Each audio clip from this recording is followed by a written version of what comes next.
Chapter 14. The Honest Tradesman. Chapter Summary. Jerry Cruncher witnesses a mob forming around the execution of a spy named Roger Cly. Later we learn that Cruncher has a secret nighttime profession as a resurrection man, meaning someone who digs up recently buried bodies to sell to medical researchers. That night he attempts to exhume Cly's body but finds the grave empty, leading him to believe that Cly faked his death. The chapter provides insight into Jerry's life, showcasing his darker side, while also revealing an underlying mystery surrounding Cly's fate. Original text. To the eyes of Mr. Jeremiah Cruncher, sitting on his stool in Fleet Street, with his grisly or rough-looking urchin or small child beside him, a vast number and variety of objects in movement were every day presented. Who could sit upon anything in Fleet Street during the busy hours of the day and not be dazed and deafened by two immense processions or crowds, one ever tending westward with the sun, the other ever tending eastward from the sun, both ever tending to the plains beyond the range or view of red and purple where the sun goes down? With his straw in his mouth, Mr. Cruncher sat watching the two streams, like the heathen or non-Christian rustic or country person who has for several centuries been on duty watching one stream, saving that Jerry had no expectation of their ever running dry.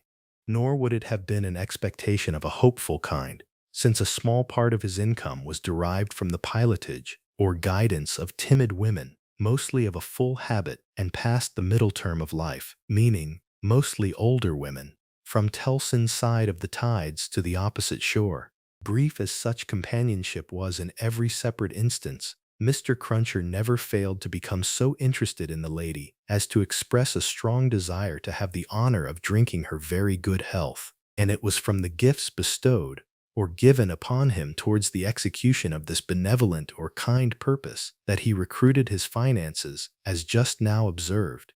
Time was when a poet sat upon a stool in a public place and mused or thought deeply in the sight of men. Mr. Cruncher, sitting on a stool in a public place but not being a poet, mused as little as possible and looked about him. It fell out that he was thus engaged in a season when crowds were few and belated or late women few, and when his affairs in general were so unprosperous or unsuccessful as to awaken a strong suspicion in his breast that Mrs. Cruncher must have been flopping or praying in some pointed or specific manner, when an unusual concourse or crowd pouring down Fleet Street westward attracted his attention. Looking that way, Mr. Cruncher made out that some kind of funeral was coming along, and that there was popular objection to this funeral, which engendered or created uproar. "Young Jerry," said Mr. Cruncher, turning to his offspring, "it's a burying." "Hurroar, father!" cried young Jerry. The young gentleman uttered this exultant or joyful sound with mysterious significance.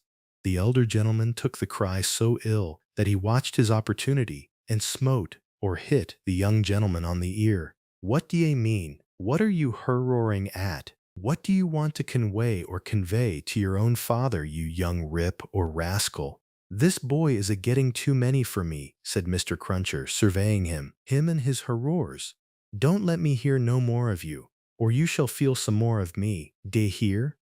"I warn't doing no harm," young Jerry protested, rubbing his cheek. "Drop it then," said Mr. Cruncher. "I won't have none of your no harms. Get atop of that there seat and look at the crowd." His son obeyed, and the crowd approached.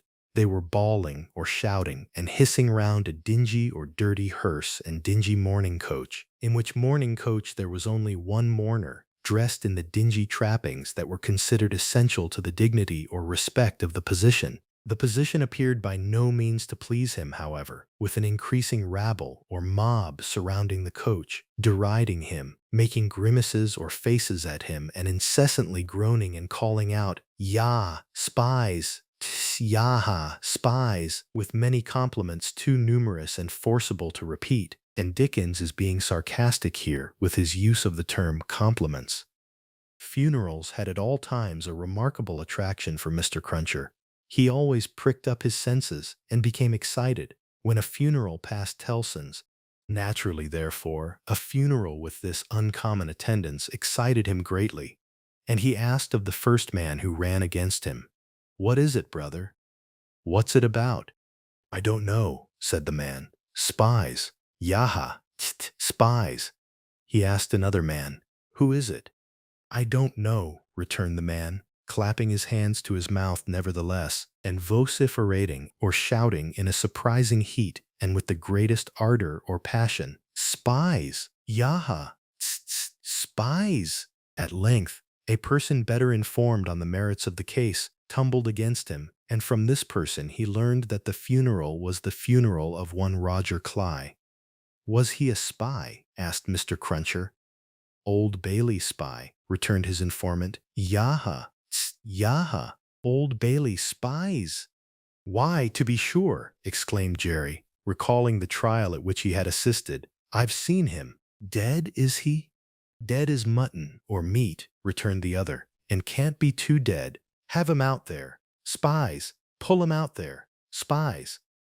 The idea was so acceptable in the prevalent or common absence of any idea that the crowd caught it up with eagerness or enthusiasm, and loudly repeating the suggestion to have him out and to pull him out, mobbed the two vehicles so closely that they came to a stop. On the crowd's opening the coach doors, the one mourner scuffled or scrambled out of himself and was in their hands for a moment, but he was so alert and made such good use of his time that in another moment he was scouring or running away up a by-street or side street after shedding his cloak or cape, hat, long hatband or mourning ribbon, white pocket handkerchief, and other symbolical or representative tiers.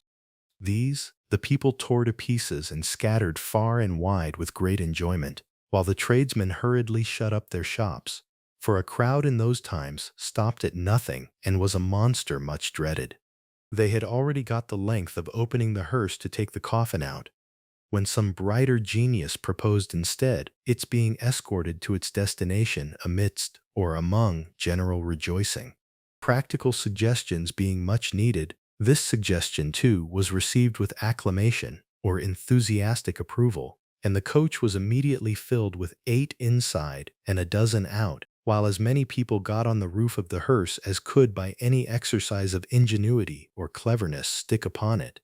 Among the first of these volunteers was Jerry Cruncher himself, who modestly or quietly concealed his spiky head from the observation of Tellson's in the further corner of the mourning coach. The officiating or conducting undertakers made some protest against these changes in the ceremonies, but the river being alarmingly near, and several voices remarking on the efficacy or effectiveness of cold immersion in bringing refractory or disobedient members of the profession to reason, the protest was faint and brief. The remodeled procession started, with a chimney sweep or chimney cleaner driving the hearse, advised by the regular driver, who was perched or sat beside him under close inspection for the purpose, and with a pie man or pie seller, also attended by his cabinet minister or assistant, driving the mourning coach. A bear leader or bear tamer, a popular street character of the time, was impressed or recruited as an additional ornament or decoration before the cavalcade or parade had gone far down the Strand or Main Street, and his bear, who was black and very mangy or scruffy, gave quite an undertaking or funeral air to that part of the procession in which he walked. Thus, with beer drinking, pipe smoking, song roaring, or loud singing, and infinite caricaturing or mocking of woe or sadness, the disorderly procession went its way, recruiting or gaining followers at every step, and all the shops shutting up before it.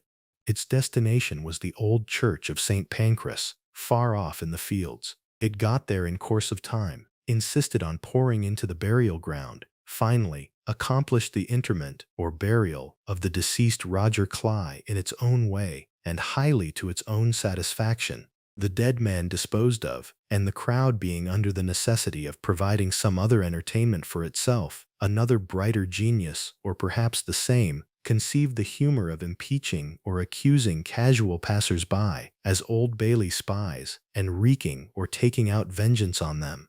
Chase was given to some scores, or many, of inoffensive persons who had never been near the Old Bailey in their lives, in the realization of this fancy or idea, and they were roughly hustled or pushed and maltreated or mistreated. The transition to the sport of window breaking, and thence or from there to the plundering or looting of public houses, was easy and natural. At last, after several hours, when sundry or various summer houses had been pulled down and some area railings or iron fences had been torn up, to arm the more belligerent or aggressive spirits, a rumor got about that the guards were coming. Before this rumor was fully spread, the crowd gradually melted away, and perhaps the guards came, and perhaps they never came. And this was the usual progress of a mob. Mr. Cruncher did not assist at the closing sports. Again, Dickens is being sarcastic with his use of the phrase closing sports, but had remained behind in the churchyard to confer or talk and condole or sympathize with the undertakers. The place had a soothing influence on him. He procured a pipe from a neighboring public house or pub and smoked it, looking in at the railings and maturely considering the spot. "Jerry," said Mr. Cruncher, apostrophizing or talking to himself in his usual way, "you see that there Cly that day, and you see with your own eyes that he was a young un and a straight or well-built maid un." Having smoked his pipe out and ruminated or thought a little longer, he turned himself about, that he might appear, before the hour of closing, on his station at Tellson's.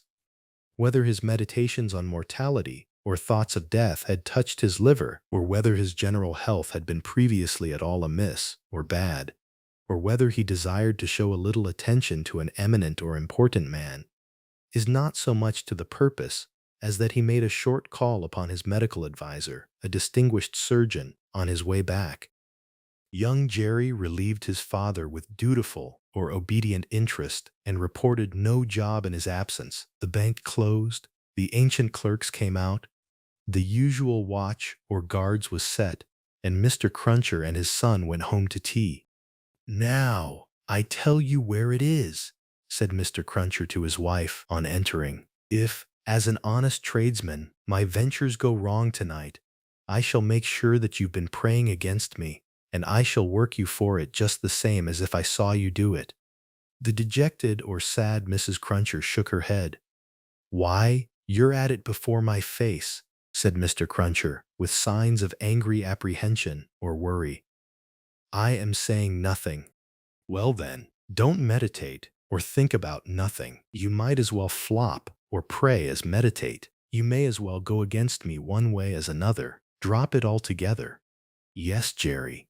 "Yes, Jerry," repeated Mr. Cruncher, sitting down to tea. "Ah, it is yes, Jerry. That's about it. You may say yes, Jerry." Mr. Cruncher had no particular meaning in these sulky or bad-tempered corroborations or confirmations, but made use of them, as people not unfrequently do, to express general ironical or sarcastic dissatisfaction. "You and your yes, Jerry," said Mr. Cruncher, taking a bite out of his bread and butter and seeming to help it down with a large invisible oyster out of his saucer. "Ah, I think so. I believe you." "You are going out tonight?" asked his decent wife, when he took another bite. "Yes, I am." "May I go with you, father?" asked his son, briskly or eagerly. "No, you mayn't. I'm a-going, as your mother knows, a-fishing. That's where I'm going a-fishing." "Your fishing rod gets rather rusty, don't it, father?" "Never you mind. Shall you bring any fish home, father?" "If I don't, you'll have short commons, or very little food, tomorrow," returned that gentleman, shaking his head. "That's questions enough for you. I ain't a-going out till you've been long abed." He devoted himself during the remainder of the evening to keeping a most vigilant or careful watch on Mrs. Cruncher, and sullenly or gloomily holding her in conversation that she might be prevented from meditating or thinking any petitions or prayers to his disadvantage. With this view, he urged his son to hold her in conversation also, and led the unfortunate woman a hard life by dwelling on any causes of complaint he could bring against her, rather than he would leave her for a moment to her own reflections or thoughts. The devoutest or most devoted person could have rendered or given no greater homage or respect to the efficacy or power of an honest prayer than he did in this distrust of his wife. It was as if a professed unbeliever in ghosts should be frightened by a ghost story. "And mind you," said Mr. Cruncher, "no games tomorrow. If I, as an honest tradesman, succeed in providing a joint or piece of meat or two, none of your not touching of it and sticking to bread. If I, as an honest tradesman, am able to provide a little beer, none of your declaring or insisting on water. When you go to Rome, do as Rome does. Rome will be an ugly customer to you if you don't. I'm your Rome, you know." Then he began grumbling again. "With your flying into the face of your own victuals, or food and drink, I don't know how scarce you may make the victuals and drink here by your flopping or praying tricks and your unfeeling conduct. Look at your boy. He is yours, ain't he? He's as thin as a lath or a board. Do you call yourself a mother and not know that a mother's first duty is to blow her boy out, meaning beat or knock some sense into him to toughen him up?" This touched young Jerry on a tender place, who adjured or pleaded with his mother to perform her first duty, and, whatever else she did or neglected, above all things to lay a special stress on the discharge or performance of that maternal function or duty so affectingly and delicately indicated by his other parent. Thus the evening wore away with the Cruncher family until young Jerry was ordered to bed, and his mother, laid under similar injunctions or commands, obeyed them. Mr. Cruncher beguiled, or passed, the earlier watches of the night with solitary pipes, and did not start upon his excursion or journey until nearly 1 o'clock. Towards that small and ghostly hour, he rose up from his chair, took a key out of his pocket, opened a locked cupboard, and brought forth a sack, a crowbar of convenient size, a rope and chain, and other fishing tackle or gear of that nature. Disposing these articles about him in a skillful manner, he bestowed or gave a parting defiance on Mrs. Cruncher, extinguished the light, and went out. Young Jerry, who had only made a feint or a show of undressing when he went to bed, was not long after his father. Under cover of the darkness, he followed out of the room, followed down the stairs, followed down the court, followed out into the streets. He was in no uneasiness concerning his getting into the house again, for it was full of lodgers or tenants, and the door stood ajar or partly open all night. Impelled or motivated by a laudable or praiseworthy ambition to study the art and mystery of his father's honest calling, young Jerry, keeping as close to house fronts, walls, and doorways as his eyes were close to one another, held his honored parent in view. The honored parent, steering northward, had not gone far when he was joined by another disciple of Isaac Walton, who was the author of a well-known guide to fishing back then, and the two trudged on together. Within half an hour from the first starting, they were beyond the winking or flashing lamps and the more than winking watchmen, and were out upon a lonely road. Another fisherman was picked up here, and that so silently that if young Jerry had been superstitious, he might have supposed the second follower of the gentle craft, meaning fishing, to have all of a sudden split himself into two. The three went on, and young Jerry went on, until the three stopped under a bank overhanging the road. Upon the top of the bank was a low brick wall, surmounted or topped by an iron railing. In the shadow of bank and wall the three turned out of the road, and up a blind lane, of which the wall, there, risen to some 8 or 10 feet high, formed one side. Crouching down in a corner, peeping up the lane, the next object that young Jerry saw was the form of his honored parent, pretty well defined against a watery and clouded moon. Side note: watery moon refers to a moon blurred by clouds or moisture. Nimbly or quickly scaling an iron gate, it was soon over, and then the second fisherman got over, and then the third. They all dropped softly on the ground within the gate, and lay there, a little listening perhaps. Then they moved away on their hands and knees. It was now young Jerry's turn to approach the gate, which he did, holding his breath. Crouching down again in a corner there, and looking in, he made out the three fishermen creeping through some rank or overgrown grass, and all the gravestones in the churchyard.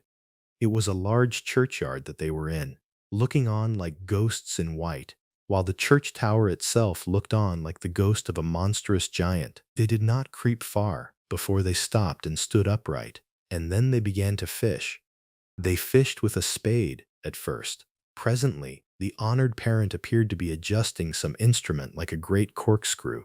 Whatever tools they worked with, they worked hard, until the awful striking of the church clock so terrified young Jerry that he made off, with his hair as stiff as his father's. But his long-cherished desire to know more about these matters not only stopped him in his running away, but lured him back again. They were still fishing perseveringly, or persistently, when he peeped in at the gate for the second time, but now they seemed to have got a bite. There was a screwing and complaining sound down below, and their bent figures were strained as if by a weight. By slow degrees the weight broke away the earth upon it and came to the surface. Young Jerry very well knew what it would be, but when he saw it, and saw his honored parent about to wrench or pry it open, he was so frightened, being new to the sight, that he made off again, and never stopped until he had run a mile or more. He would not have stopped then for anything less necessary than breath, it being a spectral or ghostly sort of race that he ran, and one highly desirable to get to the end of. He had a strong idea that the coffin he had seen was running after him, and pictured as hopping on behind him, bolt upright, upon its narrow end, always on the point of overtaking him and hopping on at his side, perhaps taking his arm. It was a pursuer to shun. It was an inconsistent and ubiquitous fiend, meaning that the terrifying vision of the coffin was everywhere at once, but it behaved in erratic and unpredictable ways. For, while it was making the whole night behind him dreadful, he darted out into the roadway to avoid dark alleys, fearful of its coming, hopping out of them like a dropsical boy's kite without tail and wings. This is a metaphor. The coffin is compared to a sickly, uncontrollable kite, emphasizing its erratic movement. It hid in doorways, too, rubbing its horrible shoulders against doors, and drawing them up to its ears. As if it were laughing, it got into shadows on the road, and lay cunningly or deceitfully on its back to trip him up. All this time it was incessantly, or constantly, hopping on behind and gaining on him, so that when the boy got to his own door he had reason for being half dead, and even then it would not leave him but followed him upstairs with a bump on every stair, scrambled into bed with him, and bumped down, dead and heavy, on his breast when he fell asleep. From his oppressed or weighed down slumber, young Jerry in his closet was awakened after daybreak and before sunrise by the presence of his father in the family room. Something had gone wrong with him, at least, so young Jerry inferred or concluded, from the circumstance of his holding Mrs. Cruncher by the ears and knocking the back of her head against the headboard of the bed. "I told you I would," said Mr. Cruncher, "and I did." "Jerry, Jerry, Jerry," his wife implored. "You oppose yourself to the profit of the business," said Jerry, "and me and my partners suffer. You was to honor and obey. Why the devil don't you?" "I try to be a good wife, Jerry," the poor woman protested with tears. "Is it being a good wife to oppose your husband's business? Is it honoring your husband to dishonor his business? Is it obeying your husband to disobey him on the vital subject of his business? You hadn't taken to the dreadful business then, Jerry."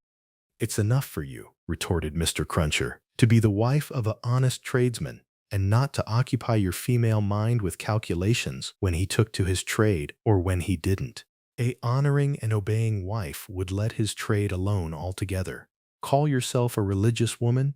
If you're a religious woman, give me a irreligious one. You have no more natural sense of duty than the bed of this here Thames River has of a pile."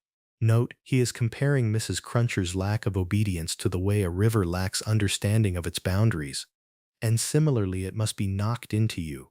The altercation was conducted in a low tone of voice and terminated in the honest tradesman's kicking off his clay-soiled boots and lying down at his length on the floor. After taking a timid peep at him lying on his back, with his rusty hands under his head for a pillow, his son lay down too and fell asleep again.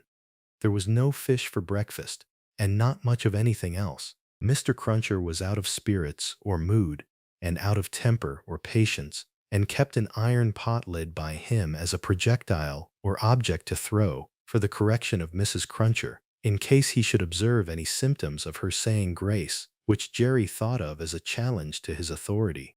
He was brushed and washed at the usual hour, and set off with his son to pursue his ostensible or apparent calling. Young Jerry, walking with the stool under his arm at his father's side along sunny and crowded Fleet Street, was a very different young Jerry from him of the previous night, running home through darkness and solitude from his grim pursuer. His cunning or cleverness was fresh with the day, and his qualms or fears were gone with the night, in which particulars or details it is not improbable that he had compeers or peers in Fleet Street and the City of London that fine morning. "Father," said young Jerry, as they walked along, taking care to keep at arm's length and to have the stool well between them, "what's a resurrection man?" Mr. Cruncher came to a stop on the pavement before he answered. "How should I know?" "I thought you knowed everything, father," said the artless boy. "Hem! Well," returned Mr. Cruncher, going on again, and lifting off his hat to give his spikes free play, "he's a tradesman." "What's his goods, father?" asked the brisk young Jerry. "His goods," said Mr. Cruncher, after turning it over in his mind, "is a branch of scientific goods." "Persons' bodies, ain't it, father?" asked the lively boy. "I believe it is something of that sort," said Mr. Cruncher. "Oh, father, I should so like to be a resurrection man when I'm quite growed up." Mr. Cruncher was soothed, but shook his head in a dubious or doubtful and moral way.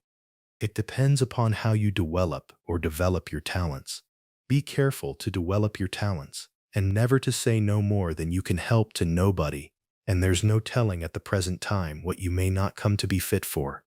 As young Jerry, thus encouraged, went on a few yards in advance to plant the stool in the shadow of the bar, Mr. Cruncher added to himself, "Jerry, you honest tradesman, there's hopes wot that boy will yet be a blessing to you, and a recompense or reward to you for his mother." Thank you for joining us through this chapter of A Tale of Two Cities.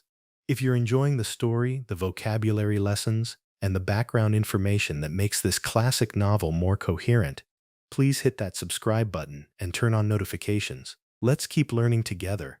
See you in the next chapter.